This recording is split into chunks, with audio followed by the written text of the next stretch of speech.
มาแนะนำให้ลูกค้าว่าลูกค้าเขาถามเนาะตอนนี้เขามาถามว่าใส่กล้องรุ่นอย่างเนาะราคาสมัยเนาะไทยกล้องนี้เห็นราคามันอยู่11 ล้านกล้องนี้บ่ฮอด10.5 ล้านนะใส่ตัวนี้อ่ะกล้องนี้กล้องนิโคเวอรี่เนาะกับถังคาร์บอนเนาะถังคาร์บอนตัวนี้0.5เบาเล็กแก๊สปรับในเนาะอันนี้คลิปมือไม้กามไฟครับแล้วตัวนี้มันมีสีทองกับสีดำเนาะมันมี2 สีเนาะแต่ว่าตอนนี้เดี๋ยวเอาสีทองเนี่ยเอาให้ลูกค้าเบิ้งก่อนนะลูกค้าจะรู้นะว่าเราความยาวมัน50 เซนเนาะตัวนี้ตัวอัดเสียงเนาะเก็บเสียงมันเนาะ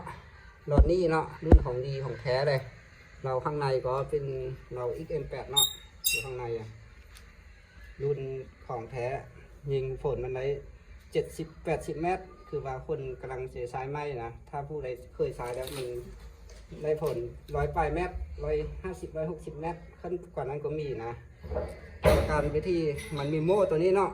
โม่ใส่ลูกปืนนี่มันมี12 ลูกใส่กล้องนี้เฉกล้องวิโคบอดี้เนาะกล้องนี้ครับที่โคบอดี้เนาะมัน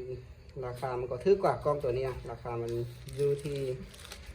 10.5 ล้านถ้าใส่กล้องตัวนี้เนาะถ้าใส่กล้องตัวนี้ VFA เนาะเป็นดูราคา11 ล้านถ้าใส่กล้องตัวนี้ไซส์เนาะเป็นราคา13 ล้านกล้องวัดฮันเตอร์เนาะตัวเนี้ยวัดฮันเตอร์เนาะตัวนี้ VK ได้แฟนกับมูเนาะตัวเนี้ยเป็นดูเอา15 ล้านนะตัวนี้15 ล้านถ้าใส่กับปืนตัวนี้อะไรมันนะบางคนมันกล้อง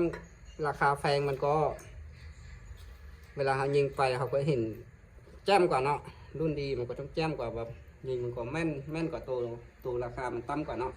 ก็ตามลำดับมันเนาะกล้องราคาเงินเนาะท่านลูกค้าก็เข้าใจเดี๋ยวเนาะใครมาว่าเหมือนกันนะ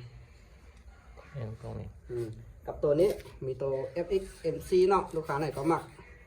ราคาเบาๆเนาะเบาราคาเบาๆตัว FX MC นี้ถ้าใช้กล้องตัวนี้มันก็อยู่7.5 ล้าน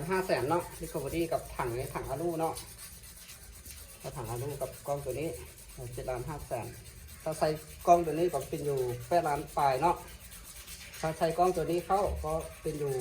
9 ล้าน10 ล้านปลายเนาะถ้าใช้กล้องตัวนี้เข้าก็เป็นอยู่12 ล้านปลายกับตัวบล็อกใน MC เนี่ยเนาะลูกค้าแนะนำให้ลูกค้ามันรู้จักกันนะถ้าบางผลตัวนี้เนาะก็ว่ายิงมันความแพงมันได้เท่าไหร่เนาะตัวนี้มันก็ความไกลลูกค้ายังไม่เคยใช้ก็บางคนมันก็ได้60-70 เมตรเนาะยิงถ้าลูกค้าไหนเคยใช้ประจำแล้วก็เรื่องเคยกับปรับกล้องกับเรื่องกับปืนอะไรใช้ก็100 ปลายเมตรคือกัน